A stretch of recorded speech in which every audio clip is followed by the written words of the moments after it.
Welcome to Sober Dad Crew, the podcast where we talk about all things sobriety, recovery, parenting, music, tattoos, work, and more. For more information, please visit soberdadcrew.com. My guest this episode is Doug Weber. He's a sober dad who also works in the wine and spirits industry. We talk about how he balances this dynamic. We also discuss whether the tendency many of us have to either introduce ourselves by the job we do or ask new people we meet what they do for a living makes sense. And we also talk about what an alternative to this might be. All right, Doug, welcome to Sober Dad Crew. Thanks for having me. Absolutely. So how many kids do you have? I've got two kids. I have a 6-year-old daughter and a just turned 4-year-old son. All right, a 2-year spread.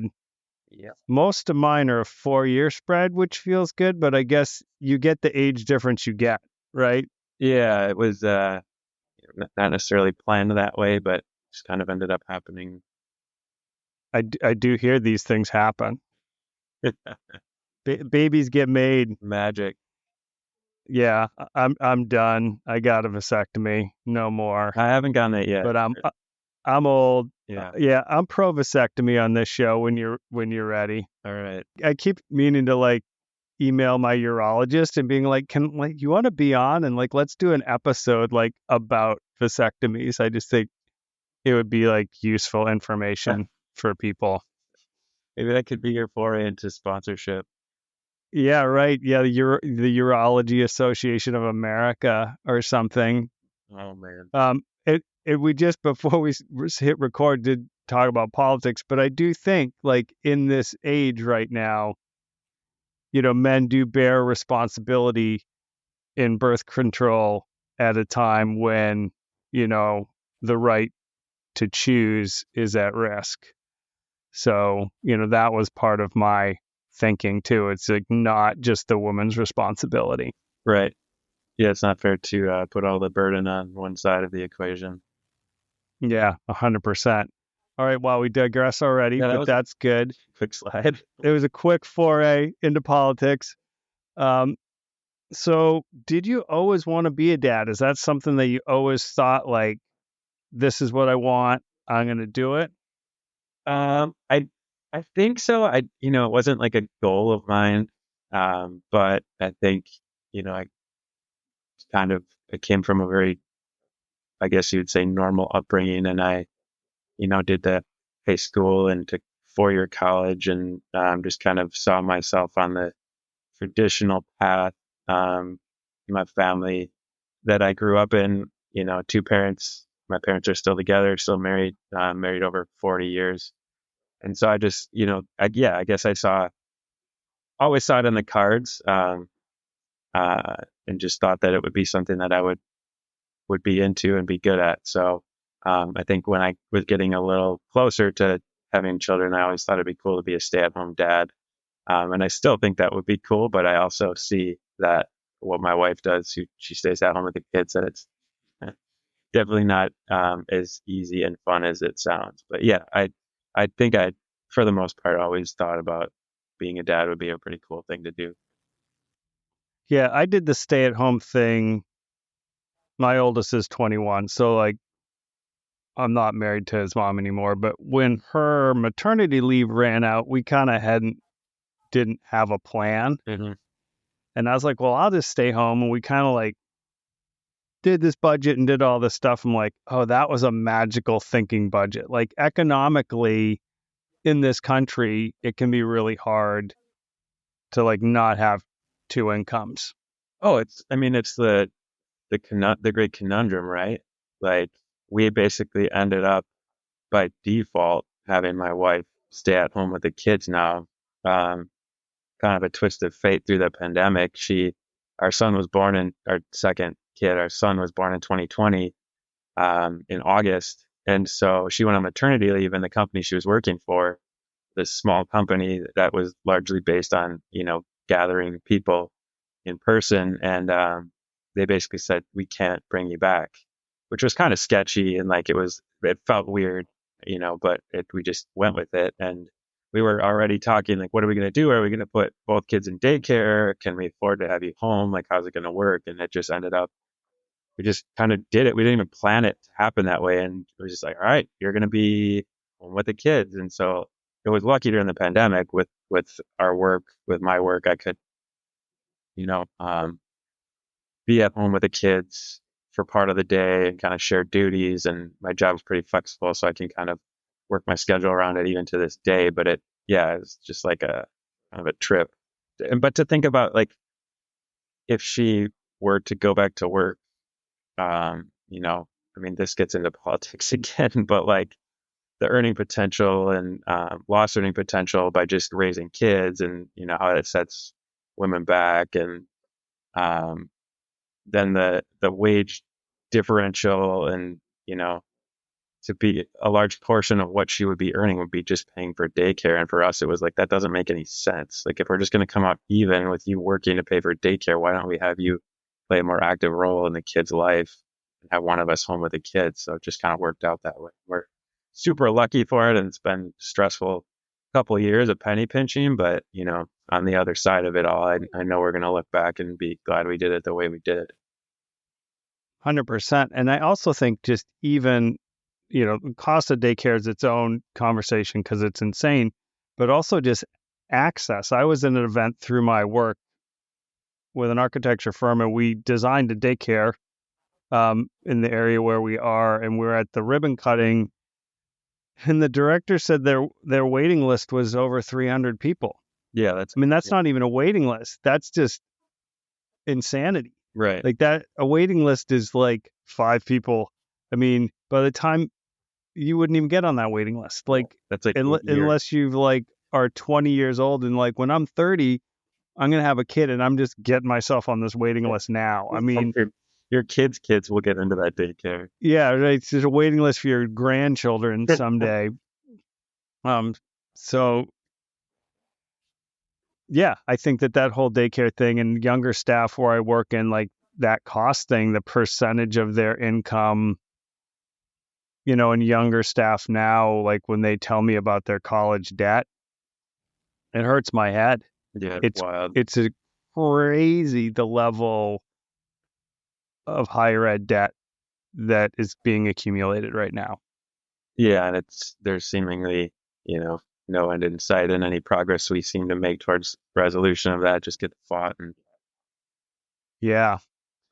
Let's pivot a little bit. To extent that, you're comfortable, can you talk a little bit about your sort of sobriety and recovery journey?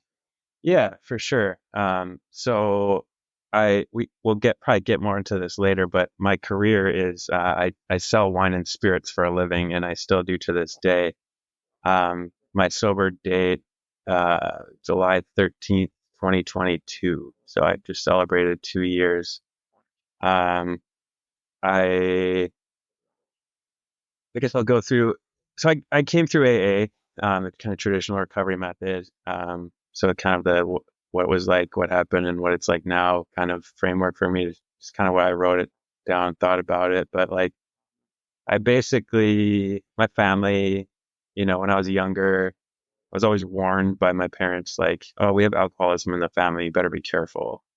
My grandfather passed away when I was really young. He was super unhealthy. I think he's pretty depressed and kind of an introvert. And he basically kind of just isolated and drank and smoked and would go to the bar every day after work. And that was kind of like that was like one of the things that just kind of was you better watch out. You might turn into that. But it was never like, there's no one else in my family I can think of that had like a problem with alcoholism or drinking. And, in high school, I remember had like a taste of wine. We had this tiny little winery in the town I grew up in, southeast Wisconsin. And it was like, it was basically they bottled wine that was produced in California, and it was like really shitty, but we thought we were super sophisticated drinking wine and like scotch in high school that we somehow smuggled or like stole.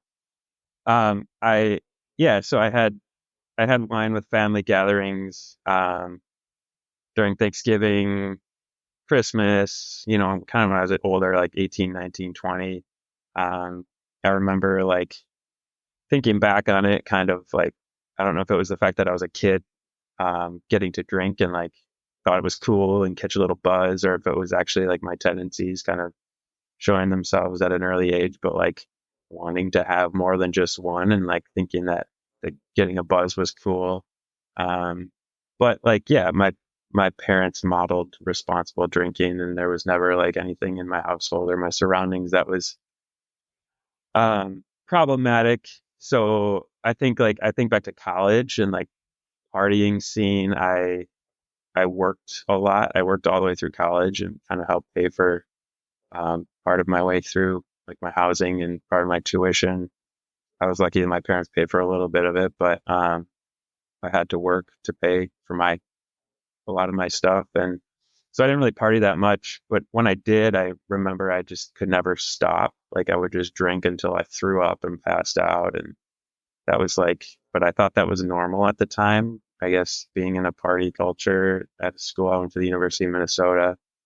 Um, Learned about wine while I was in college. I did a study abroad in France, and I thought that was super cool. So that kind of bounced me in when I graduated with a super broad liberal arts degree. I didn't want to go to law school or grad school right away. And so I was interested in wine, and someone told me I could move out to a wine country and do like a wine harvest. So I got hooked up with a winery out in the Willamette Valley in Oregon, and moved out there to do a harvest.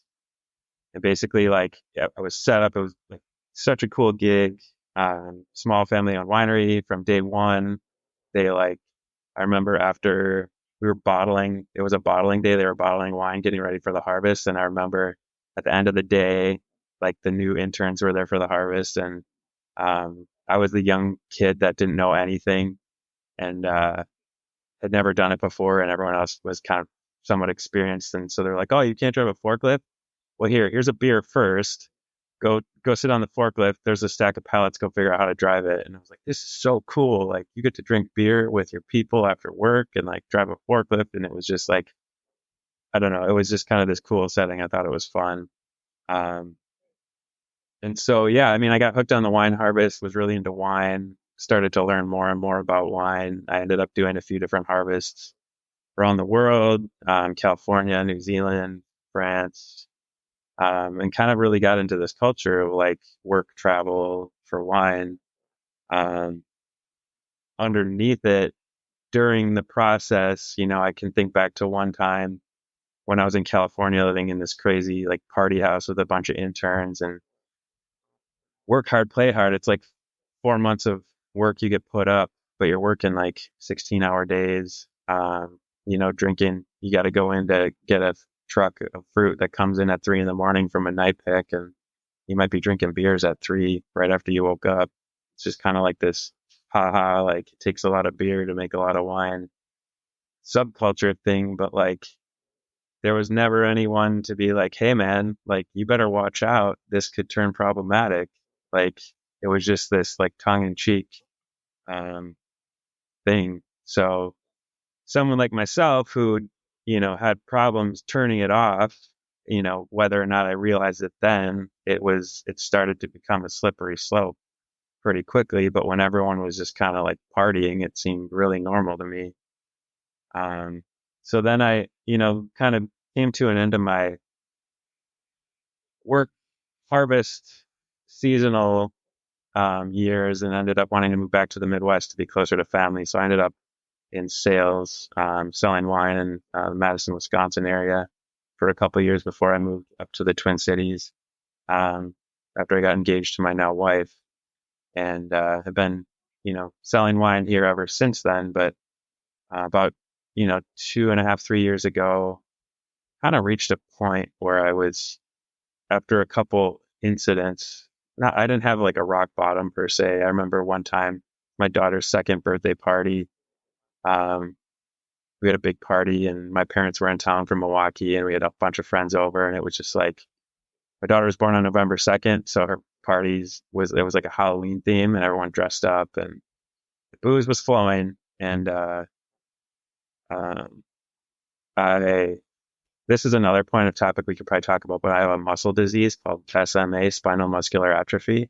So some of my muscles are kind of weak, and they get like adverse reactions with more alcohol for sure. And it was at the end of the night of my daughter's party, and I literally just fell over, like my legs gave out, and I couldn't stand up because I was so fucked up. And my dad had to like basically come and pick me up, and he had to like carry me up the stairs, and he put me to bed. And the next day, I didn't remember anything that happened. My wife woke me up, was like, "You need to go talk to your dad." And this was like a moment where he was like, we were out on the front porch. He was crying, and he was like, "I think you might have a problem. I think you need to think about maybe taking a break and doing something about it." And that for me was kind of pivotal. That was in 2019. So that November of 2019, I remember I decided I was going to take a break, but I wasn't like committed to recovery or AA or going, full on sobriety. For me, it was just like, oh yeah, I should be fine, but I'm going to take a break. And so then pandemic hit. I remember it was like April. When everyone was doing Zooms for everything, we were Zooming with some of my high school buddies, and I was like, I think I can just have some rosé. All my friends were drinking, so I ended up like having a glass of rosé, and then ended up finishing the bottle, and then like I think got into some just brandy or I don't know, whatever it was. But and then I woke up at 3 a.m. with puke on myself on the couch. It's like, this is fucked up, man. So then I like stopped for a Taken while. down by rosé. What's that? Taken down by rosé. Now by rosé, yeah, it's classy drunk. Uh, so quit again for a while, and then like my wife and I anniversary is on New Year's Eve, and so we had this like special tradition where we would put a special bottle of champagne away for the year in this little box with a card, and then open that the following year, open the cards, rewrite new cards, put a new bottle in, and do that. So we drank some, and then pretty quickly, just like I was like, man, I can set like a 2 drink limit for myself, and I'll be good. And 2 drink limit, like if you're setting limits for yourself, you have an issue. But I would always find a way to like have a party and realize everyone else was turning up, so no one's gonna know if I'm having more than 2 drinks. So I realized I was started to just feel bogged down by it all. And yeah, like 2.5 years ago, and I was not familiar with any like recovery programs or AA at the time, and so I just sought out a therapist, and my therapist had been sober for like 30 years, and she was like, "Well, have you? We did, all the evaluations, and like became pretty evident that like I had alcohol use disorder, and started to work through it. And she came through AA, and so she recommended I check out a meeting, and I was scared to hell of it, but I did it. And that first day I went, and I've never really looked back since then. So now I'm whatever 2 years and a month,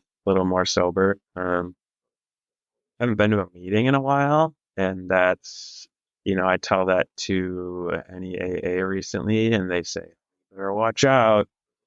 But that's another point of discussion, I guess we can get to as well.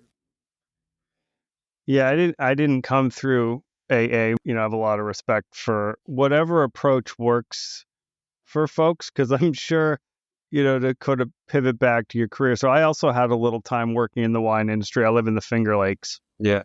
in New York, and that was what I would do on the weekends as I was stay at home. So it was a little extra money doing that, and then got into sort of the wine tourism world. Was that before you got sober? It was before I got sober, yeah. So that was 3 or 4 years probably before I got sober. Okay.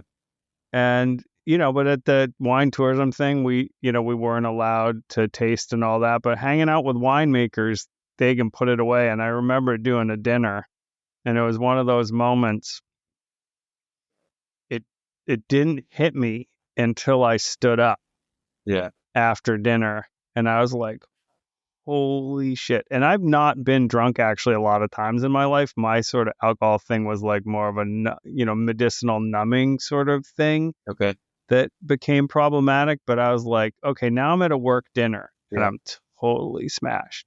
Yeah. And I've got to work a wine show like Saturday and Sunday. That was like a Friday night. So I was like, felt like shit Mhm. the next day.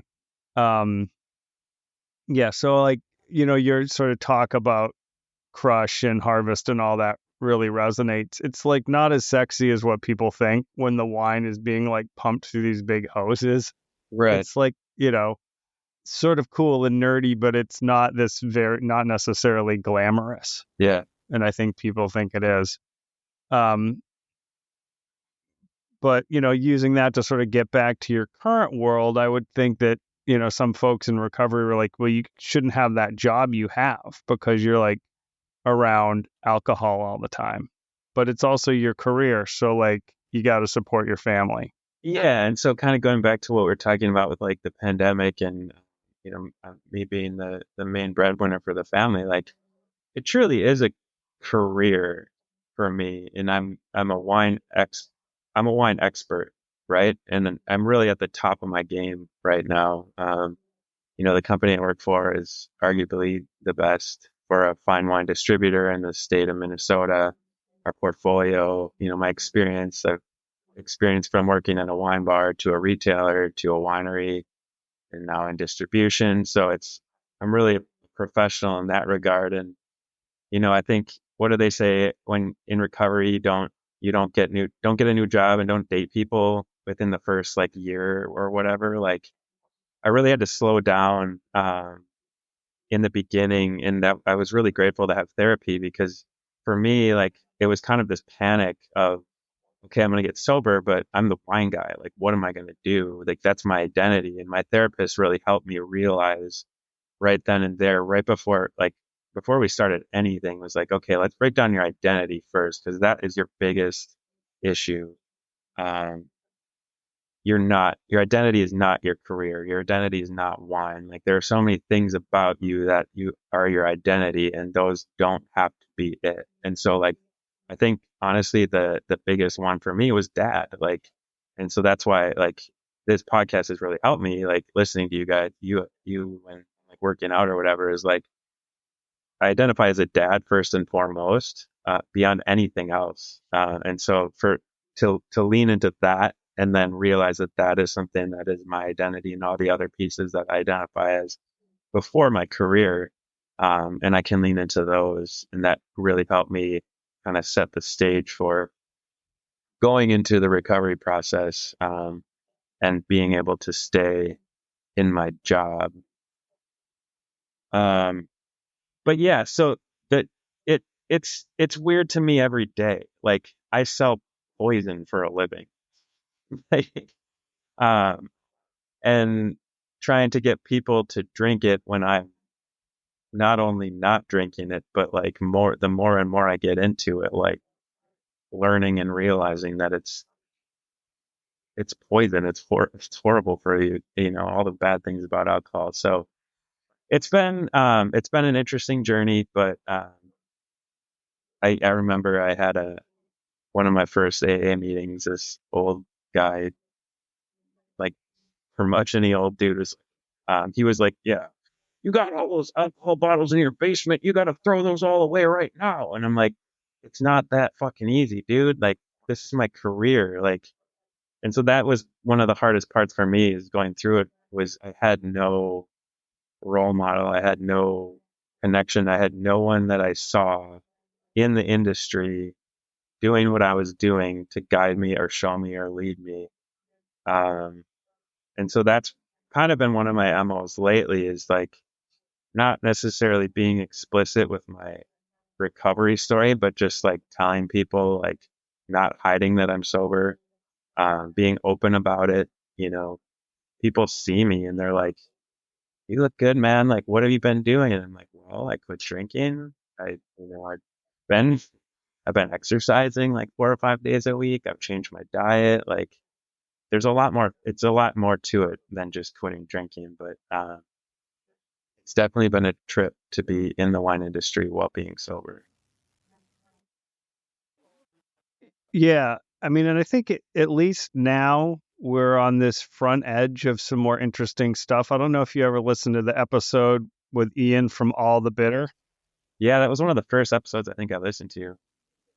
Yeah, like they pivoted, right? Like they were what they like worked at the French Laundry, right? Like if you watch The Bear, right, that restaurant comes up. Like that's arguably one of the most famous restaurants in America, and they were like in the wine program there. Yeah.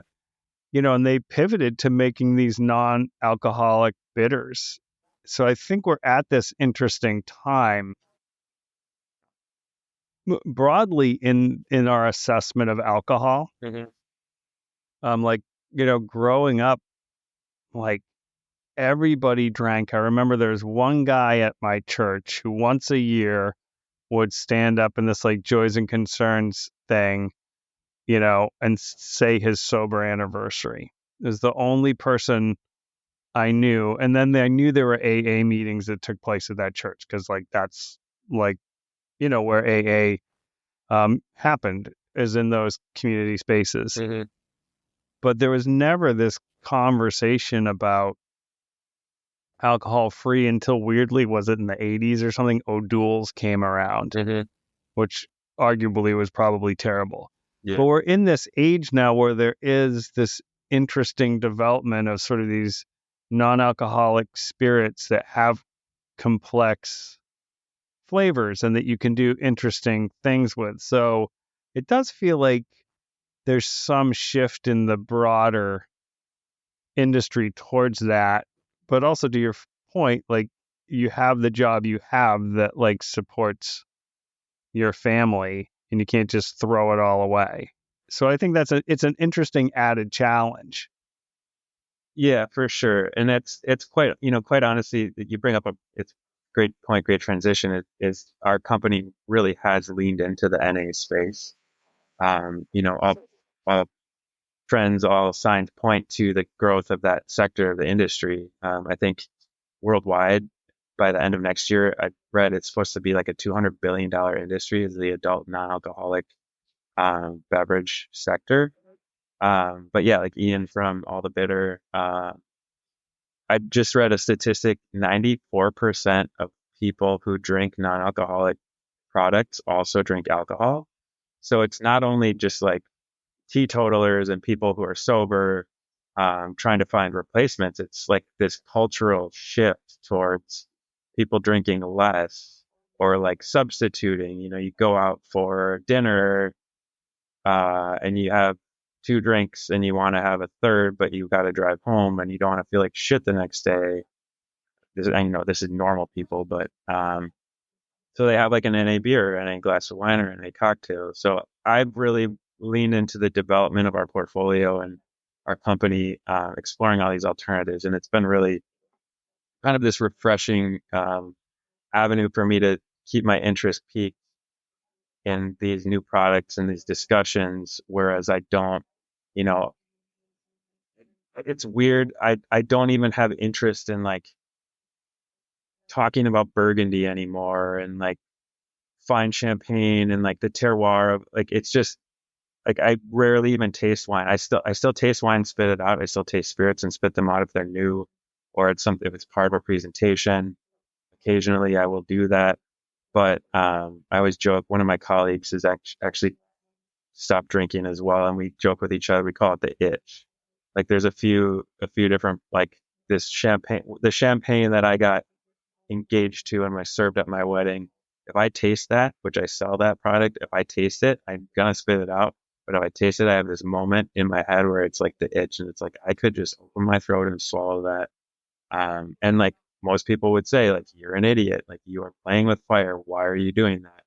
But for me, it's not that easy.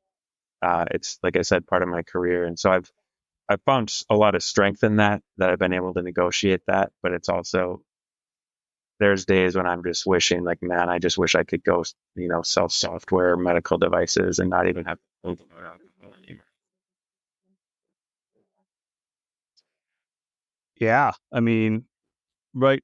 It's hard because I just stopped and I stopped and I stopped. Like I wasn't in the wine industry anymore. Yeah. My main career is marketing, so I was off marketing other stuff and was happy, for years with my seltzers and my coffee. Mhm. And then, slowly sort of this, like the other world I was saying, it started to develop more and more and more restaurants and stuff like that have a lot of options. But yeah, it does add an interesting layer of daily negotiation for you. Yeah, it's wild. And like it's weird too. Like I don't really drink, even though I sell them like NA products. They're interesting, but if I'm gonna have like the only time I'll really drink an NA product is really if like we're having a barbecue or having people over and I might buy some NA beers because there's a lot of really good craft NA beer and it's not even like 2 years ago it was super shitty. Like the technology has really evolved and quite like when I was drinking, my go to was like Bell's Two Hearted, like just this hoppy, high alcohol beer that I knew I could have like 6 of them and just get a nice buzz on. But that's also why I was like super fat and bloated and just like um, not the healthiest me. So yeah, a couple craft beers, but like it's the further I get down the road of like of sobriety and like the habit is gone, all the things I used to do habitually with drinking, I've gotten rid of that. So I don't need drinks the way I used to, although I do drink a lot in general, like water or seltzer or coffee. Like I'm I take big gulps. And that's probably why I drank so much when I was drinking, because I just take big gulps. Yeah, but I think you made an interesting point there, which is like developing the new habits, Mm-hmm. right? It's like one thing just to stop, but another thing, like what are the new habits? What are the new patterns I'm creating to support, sobriety? Mm-hmm. Yeah, I mean, I wanted to, cool. oh, go ahead. Yeah, so like I found fitness has been big. I found this group. It's through an app called the Phoenix. It's like a sober active community. A friend turned me on to, but I found this group of people that um, work out together every Sunday morning. So I missed it today, but yeah, it's like well, the local group is like a CrossFit community. Um, and honestly, I thought CrossFit was a cult of like broy machismo, like really just kind of a gross subculture. And so I was really turned off by it. But, and because like I said, I have this muscle disease that I call it just shitty muscles. Like I can't do a push up. It's hard for me to do sit up. Like some of my muscles just don't really work that well. So I was just scared of it. But somehow I got invited to go work out with these people and I was scared shitless to do it, but I did it. And it was the most supportive and uplifting environment of just under the lens of recovery. It was so great. And so having those people as a support system, has really helped me build community. I didn't really find too much community in the AA rooms, because I felt like there was just kind of a lot of just constantly focusing on what was wrong with us and what was hard for us rather than what's positive and what we can do. And so being in this like fitness space with these people and doing other activities besides just CrossFit and working out, like it's really like this pushing, like what can you do? Like there's really no limit to what you can do. Um, so having that and just be starting to work out more and becoming the best me has been a big push for me to just like, how do I be the best person that I can? Um, and like what's someone said recently, or where did I read it? Was like, be the adult that you want your kids to be when they grow up. But yeah, circling back to habits, I think just fitness and moving has really helped and have that, not to be in a space of wellness. You can't feel like shit when you're well. And if you're taking care of your body and you're eating healthy, you're not going to put alcohol into it.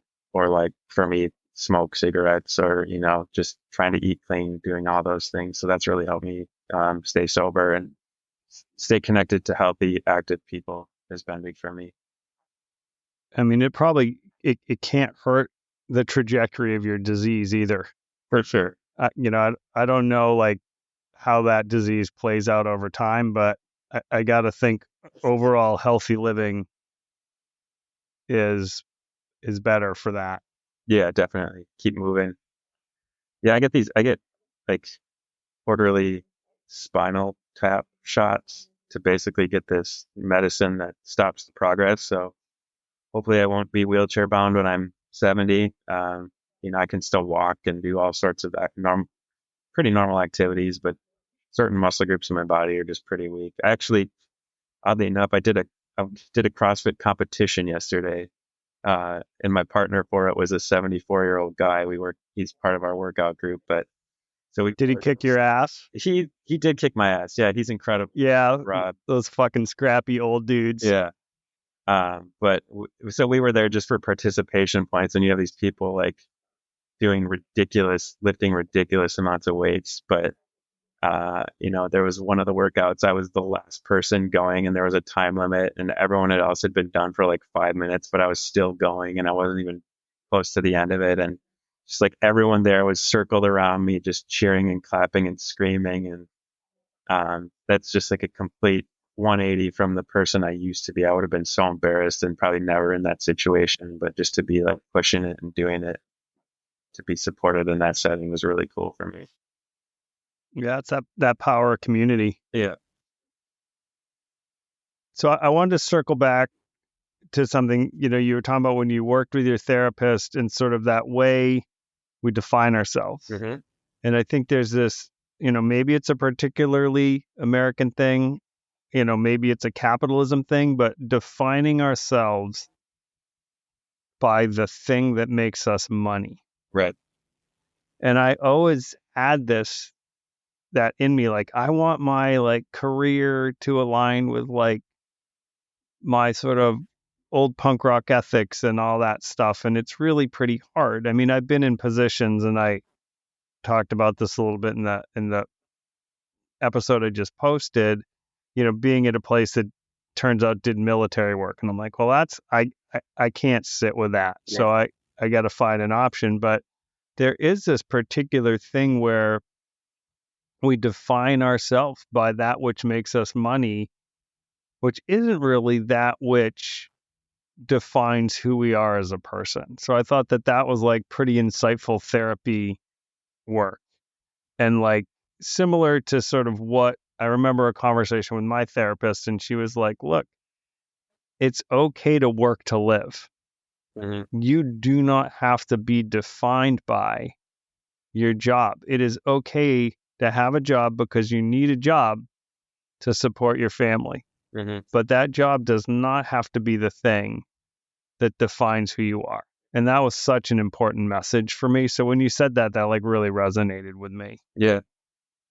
Yeah, I mean, that was a really powerful awakening for me to realize that. I think part of it is I think I'm a little younger than you, but my generation, I'm just like, we see this like theme in culture, like find what you love and make it your career. Like that's fucking cool to think that you can do that.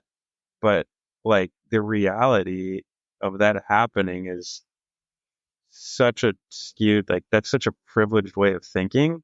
Like most people like need to work to make money to feed themselves and their family. And so it's like, yeah, it's great if you can like find something you love and make it your career. But if you're you're just setting the bar too high. So you're going to just be unhappy if that's not it. But also, yeah, like what you were saying, like when you're working for a company that's like making money for the military or like, yeah, it's capitalism. We are making money to feed the system and turn the wheels in the machine. And so you can find any part of that that's going to not align with some of your values, but the fact is we're in it So we have to work it, and you just gotta keep going. I've actually had that like in kind of a parallel scope. Like I've had this really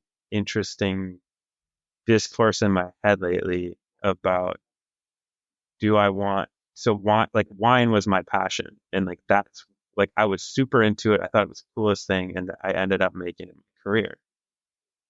So pondering a career shift now is I'm turning 40 next year. I'm like, do I want like do I want to find something that's my passion and make it my career for chapter 2? Or will that take something I'm passionate about and then fucking ruin it again, and then I'll have to like have check off another box of something I'm into, and it gets ruined by making it my work. Or you could think of it as like it's just a chapter and it runs its time, and then you move on to something else. I don't know, but yeah, I don't know why we think about like when you meet someone, you're I don't know about you, but when I meet someone, I've had recently in thinking about this a lot, tried to not make the first question be like, "Oh, what do you do for work?" Like, I don't know where it was that I heard it. Maybe it was on your podcast. It was like you ask the person, "Where are you from?" And so that opens up the discussion because people are really passionate about where they're from and they want to talk. People love to talk about themselves. You ask them where they're from, they're going to have stories about that right away. Whereas if you ask them, what do you do for work? They're going to tell you what they do for work. And it may be a positive thing. It may be a negative thing, but you're going to get to know the person a lot better if you ask them where they're from instead of what do you do. Well, it also just occurred to me when you're talking, I think some of the origin of that is really like caste class stratification, right? Yeah. So you're in this group gathering, I can say, oh, I run marketing for an architecture firm with 3 offices in New York State, right? Like that sounds pretty fancy. Mm-hmm. But what if you're a cashier Right. and you're at a school function with your kids, and if everyone's leading with what they do, it's automatically creating these differences because largely speaking, career aligns with education. Mm-hmm. And traditionally, and I'm hoping it's shifting a little bit, like people who have fancy degrees and white collar jobs have a higher level of respect than say someone in the trades. I feel and I hope that's shifting. Like my 21-year-old works in HVAC. Mm-hmm. Like he works hard and he's good at it, and Yeah. like respect for that work. But I think in a lot of ways, like that question is so it pulls people apart, right? Like it's not about like who you are as a dad, as a person, or what's in your heart. It's about like how is your bank account defined? Because what you do aligns with what your bank account looks like. Mm-hmm. Yeah. It's really interesting. Um, and then how that informs like even like the circles you run in, and you know where you end up, where like it just leads to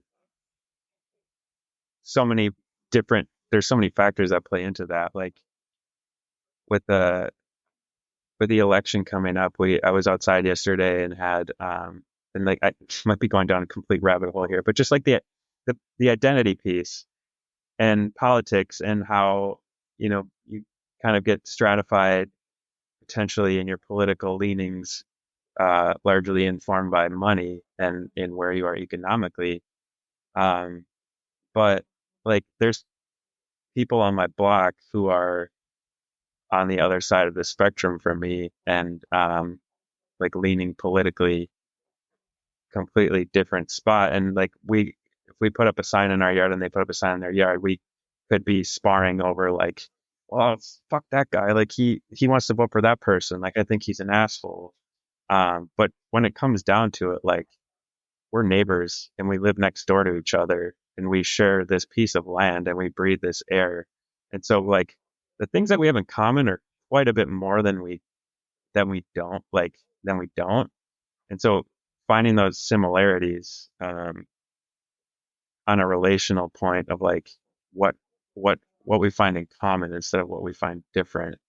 Like going back to, I guess, circle back to like the job thing. Like just because you have this job and I have that job doesn't mean that we're that much different. We're both here at, open house night for the school and our kids are in the same class. Like, where are you from? Oh, we're from the same town. That's really cool. Like you get to know each other that way. So the identity piece of what your career is doesn't necessarily, shouldn't, I don't think, define you as a person. And but if you're dedicating I mean, if you're an entrepreneur, that's a whole different thing, right? Your business is your life. If you're working for someone else, it's maybe a little different. So a situational thing, but Yeah, and I'm gonna use that sort of school thing as a jump off and dip into dad stuff a little more. yeah. Um, so like, what's one thing you find that's just like hard as a parent? And I'll lead because this sort of came up last night. Like our little local ice cream place, which maybe that's sort of a New York, New Englandy thing. Like every town has like the little ice cream place. It's only open in the summer. It's like a big deal. So it closes today. So we all like went last night, and then like the kids like were just sniping in the back seat and just was like pissing me off. I was like thinking to myself, like, you sure you should be grateful. Like we just took you for ice cream, and I like hit like the volume thing on the dashboard because I was like so frustrated. I was like, oh great, now I've sort of lost my cool. And my wife and I were talking about it this morning, and I was like, right, like I'm expecting the kids to like have the same like ability to reason and look at the world as I do as an adult. And I was like, right, like that's like one of those things like is hard for me. And I was like, okay, like that, file that under, I gotta like work on and remember like kids are kids and they're not gonna like be able to look at the world or act in a way that as an adult you're going to. So that's sort of like one of the things that's just challenging for me. I don't know if you have anything like that. Yeah, I get that for sure. I think one of the things that I always struggle with is like wishing there was a playbook, like a user manual where you could just have like, my kid is not going to bed. He's screaming for his mom. He won't let me, console him, my 4-year-old, and he's just being a little asshole. But he's not going to go to bed. And what do I do in this situation? And there's no, just I want someone to just come down and tell me and take control of the situation. But I don't know what to do in that moment. So whether it's losing my cool or not, like I just have to figure it out in the moment and deal with it and get through it. And, the next day you realize like you did it right, you did it wrong. If I lose my cool and yell at him, I will generally like apologize to him and say, hey, I had big feelings last night. I lost my shit. I'm sorry. I love you. Um, and it's not good to yell when you're like, it's okay to be mad and it's okay to express your emotions, but it's not okay to yell. It's not okay to hit people. Blah, blah, blah. Um, but like talking about it, but yeah, like the manual on parenting, I wish there was a manual. I'm reading a book right now called The Anxious Generation. I don't know if you've read that or you've heard about it. Your Mm-mm. kids are a little older, talking about like the rewiring of childhood and how social media and the internet is just fucked with our youth. Um, but just you know, as a parent, time moves. Like you can't press pause and like go huddle and figure out what you're going to do. You have to come up with the play in the middle of the game. And like, you're never going to necessarily make the right decision, but you're going to make a decision, and how you deal with it. Um, I guess speaks to your strategy as a parent. And so like just worrying that I'm not doing it right and that I'm going to do something that's going to mess my kids up. Or like, yeah, just being all in my head. Like, is this the right thing to do? Am I spending too much time with them? Am I not spending enough time with them?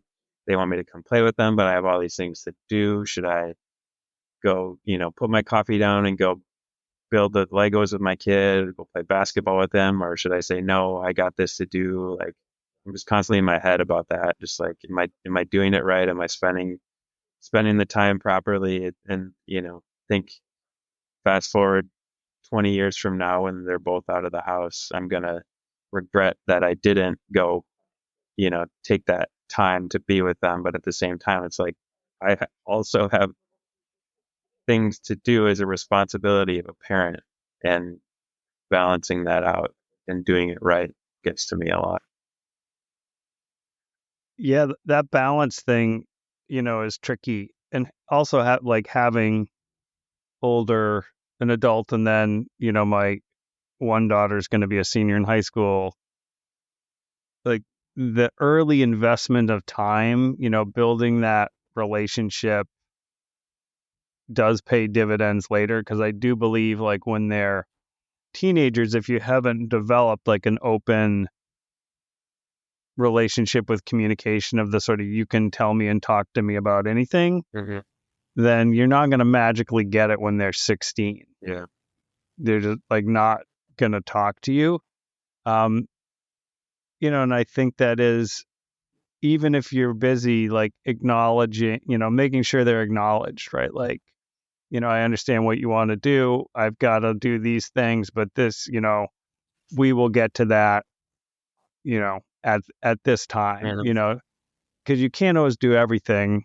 And I certainly early on would beat myself up because I felt like I had to be perfect. And Brene Brown's audiobook, The Gift of Imperfect Parenting, like really helped me with that, because I think in my strive for perfection, I was actually worse, because I was just like beating myself up about not being able to be Superman. Like you just can't do it.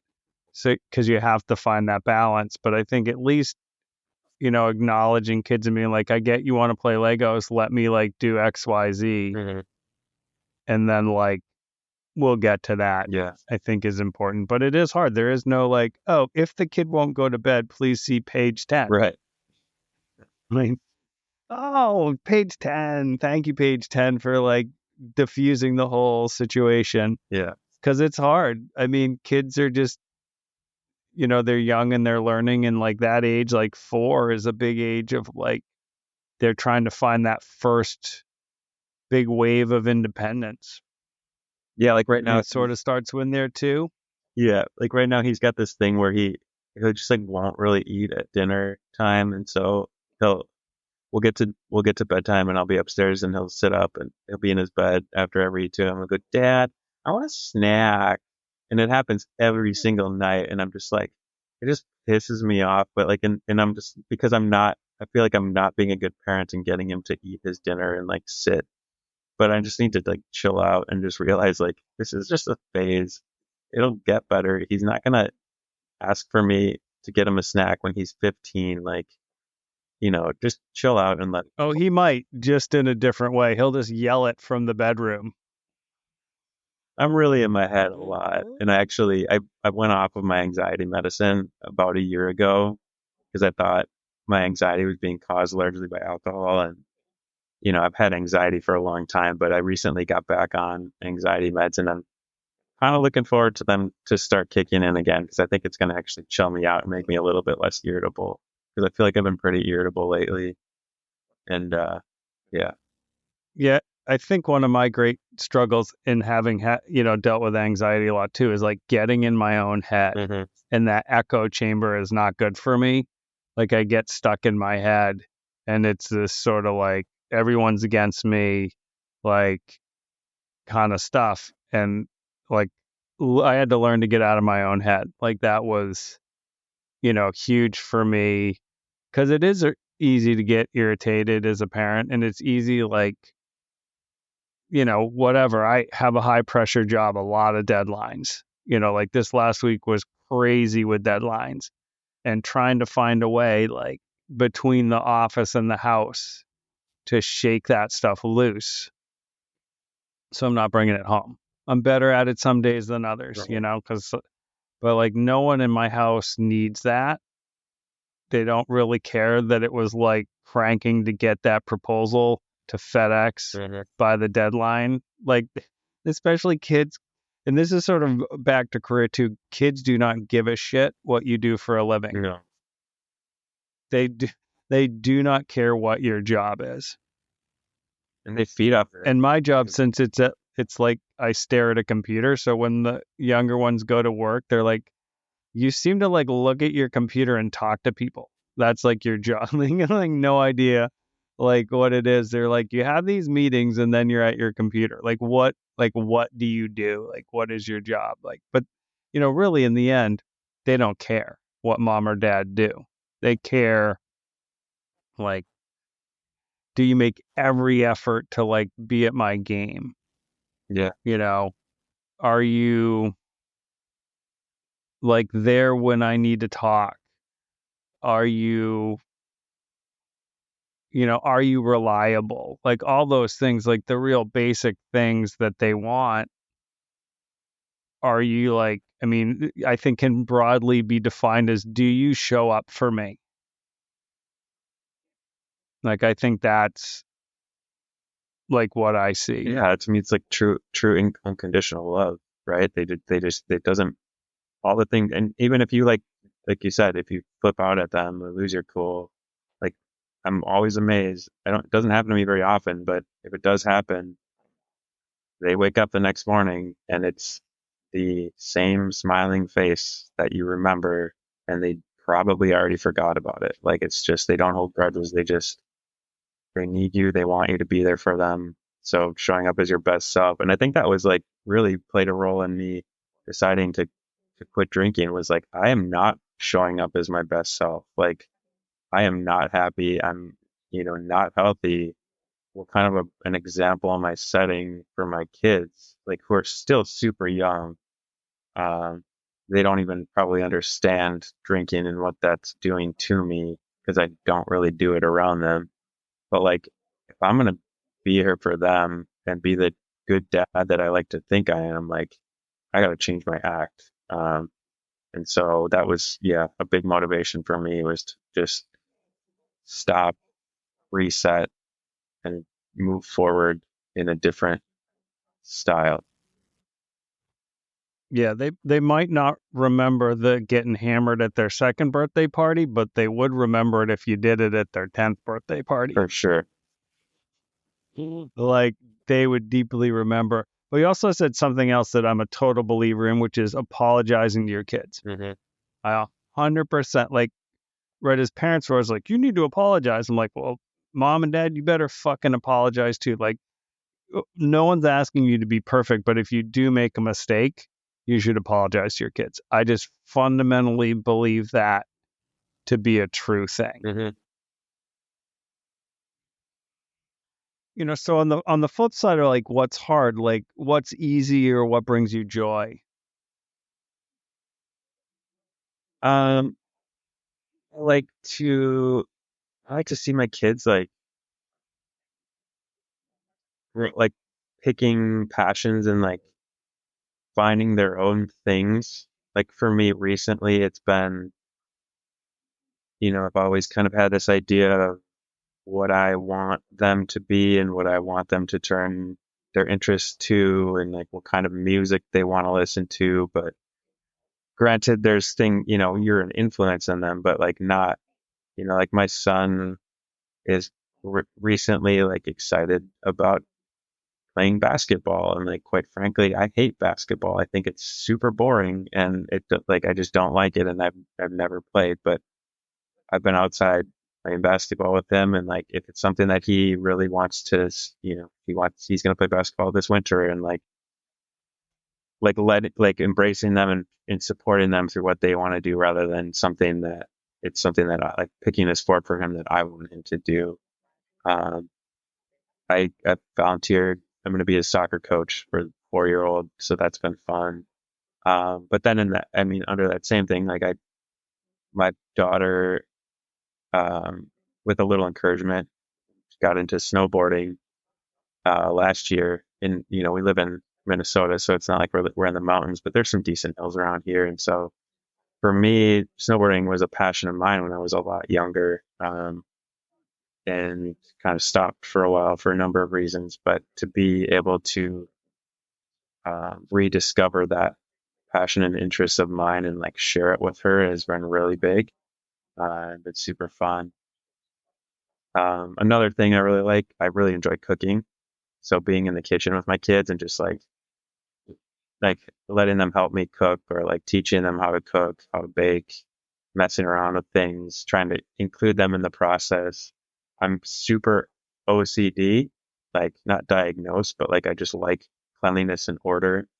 And so it's for the longest time was like painful for me to like be in the kitchen with them. It tests you. Cooking with kids is not the neatest. Yeah, just like having flour flying everywhere on people's hair, on the floor, on the counter, like learning to just let it go and have them, because the only way they can learn is by doing it themselves. And so kids never going to learn to measure out a half cup of flour if you don't just let them do it, make a mess, and guide them to it. Like if you're just going to do it all for them, they're never going to learn. So that's been kind of like a therapeutic exercise, is to like bake and cook with my kids and let it go, and they enjoy it. And then they also get more interested in new foods if they're the ones that are coming up with the ideas of what to cook and like how to make it. So that's another big thing that I've really enjoyed.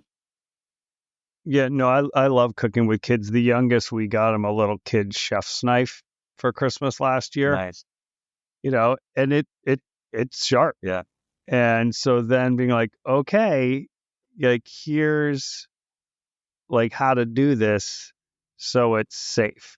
Because you definitely don't want like blood everywhere, but he wanted to help chop, and like my like 10-inch chef's knife's not the right thing for a small set of hands. So I was like, okay, like let's find the right tool for this kid. Yeah, the youngest, we made a little cooking video of us making snickerdoodles, which was pretty fun. Nice. Um, yeah, it's on a private YouTube channel somewhere, but we like had fun doing it, and or like mac and cheese, whatever it is, to like get them in there. It is fun, and I think it's like the doing things together. Mm-hmm. And back to sort of the snowboarding, I think it's interesting, right? Because we want to show our kids different things, right? Like, because you don't know what a kid's going to be interested in. So maybe it's music, maybe it's theater, maybe it's sports, or whatever it is. And it's cool when you find something like that aligns with what you enjoy, but it's not always the case. And I remember at one point I figured out it's like not our job to tell our kids what to love. It's our job to support them in what they love. Mm-hmm. And that's sort of like, I guess, putting your ego aside, right? To just see like what it like our 12-year-old so into soccer right now. Yeah. Like as a 7th grader, she's playing varsity. Wow. Like she's good. She's a hard worker. It's like cool for her. So like, how do we support that thing that you love? How do we make sure it stays like healthy for you and fun for you? It also happens that like I enjoy the sport of soccer and watching soccer and all that stuff. And her older brother, the 21-year-old, started playing soccer when he was 4. So there's some of that culture there, but it wasn't necessarily going to be the case that she loved that. And she didn't really love it until she finally got on an all-girls team. And then she was with this other group of like scrappy girls, because it got to the point of pre-teenness that playing with the boys kind of was a sucky experience, because they didn't like the girl that was better. Yeah. The male American male ego did not sit well, even at that age, with a girl who could play soccer around you. So they would like just push her. Yeah. That's not good. Yeah. Yeah. And I think too, exposing them to like many things. One of the things I value most about my, younger years was being exposed to different activities. Like, I played a lot of music in like middle school and high school, and I didn't necessarily have to choose between sports and music, but if I wanted to play more music, I had to decide not to like go out for football. And I'm really glad I did, because the experiences I got from, playing jazz and, marching band and like all those things, like I learned not only life lessons, but so like I think exposing your kids to a lot of things and letting them find what they want to do you know, rather than deciding like, I speak because I'm in Minnesota and hockey reigns supreme here, but like getting your kid on skates before they can walk and deciding they're going to be the next NHL superstar and like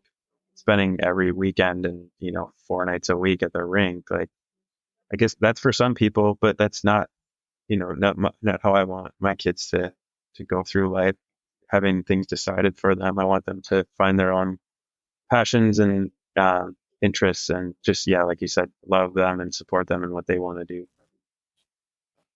Yeah, the kid specialization thing is, I think, different than what for sure. Like I'm, about 10 years older than you, a little more. And, no one seemed to like specialize, right? Like I did music, I did theater. I didn't do a ton of sports once I got to high school, but that you could do many things. You didn't just lock into one sport, right? There is this sort of new thing where kids seem to just lock in and that's the thing they do. Mm-hmm.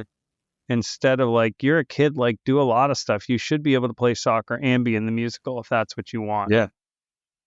Yeah. Be a kid. Yeah. Because none of those things are probably going to be your career. Right. Like in all reality. And I remember sitting with the oldest, it was one of the meetings for high school sports for him. And whoever was talking said this: 1 out of 100 high school athletes, 1 out of 100 will play at a competitive collegiate level. In all the schools, not just like D1 or D2 or D3, Mm-hmm. but all the schools, 1 out of 100. That's wild. So that's 1% of high school athletes will play in the competitive collegiate level. So then I don't even know what the percentage of those college athletes who would somehow become professional are. Even call it 1%. It's probably less than that, right? So the chance is that thing that you sort of love doing is not going to become your career. Mm-hmm. That sort of circles back to our earlier conversation too. Yeah. Like this podcast, which is really important to me, does not make me money. It costs me money to do it, but I do it because I enjoy it and I think it helps people. But you don't have to define yourself. It's sort of like our theme by your job. And that's the message for kids is like, find the things you love. You can like play soccer your whole life, right? And it doesn't have to be your career, but it can be something that you love. Mm-hmm. And it's actually important to have, I think, things that you love, which are outside of the work you do. Like I love to cook. At one point, I did think about going back for cooking school. Then I was like, well, that's a different, like being a professional chef is a very different thing than just loving to be in the kitchen and spending your time in the kitchen. Like it just is. Yeah. And I don't know if I would have loved that. I think it would have been hard to be a parent in that particular career. Yeah. It's wild when you think of it like that. So, as we wrap up, anything else you wanna touch on before we wrap up, or I mean, there's so many avenues of what we could have would talk about. No, I just I'm grateful for your podcast. Like I said, I find it's just it's good to listen to these conversations, and I feel like there's not enough resources out there for like people in recovery and like in my industry, but it's every time I listen to a conversation, kind of like sitting in AA meetings, right? You listen to someone speaking, they share something, and you find one thing that you identify with, and it validates your experience. So I think, as I sit here I take pride in like being a dad and trying to be a better dad, better husband, better friend. The conversations that you have with your guests are really, I really value them because it brings out different lived experiences from people from so many different walks of life, but we find these common threads of, you know, things that we've gone through or things that we go through on a daily basis. And it like I said, it validates that and find new ways of doing things or just like, I remember a couple, well, I don't remember what the episode was, but I was like laughing out loud at something. And I think I don't remember what it was, but it's just like, it's lighthearted and it's fun. And it's really nice to just talk and hear other dads from like average and not so average walks of life, like going through it and, making it happen with an interesting spin on it. So thanks for having me on. I really appreciate this. It's been fun. Oh, yeah, you're welcome. And, yeah, it's like being a dad, I think is my most favorite thing I do ever, but it's probably also like the the most hardest thing, Mm-hmm. to like do it well with intention is hard, but I think like that's the gig, right? You gotta like do it and be in it. Yeah. You can't really step away. You can't quit that job. I mean, you can, but then you're just an asshole. Yeah, people do. That's a whole nother episode, but people do, which also is mystifying to Yeah, me. it blows my mind. Yeah. Yeah. Well, this was awesome. And, I super appreciate you taking the time and, your willingness to just, be honest and share your story is really great. Yeah, thanks for having me. It's been fun. Thanks for listening. Sober Dad Crew is a DIY project by Stephen Kimball, who writes, edits, and produces the show. To support the show, please review it where you listen to podcasts or visit soberdadcrew.com to buy some merchandise or make a donation.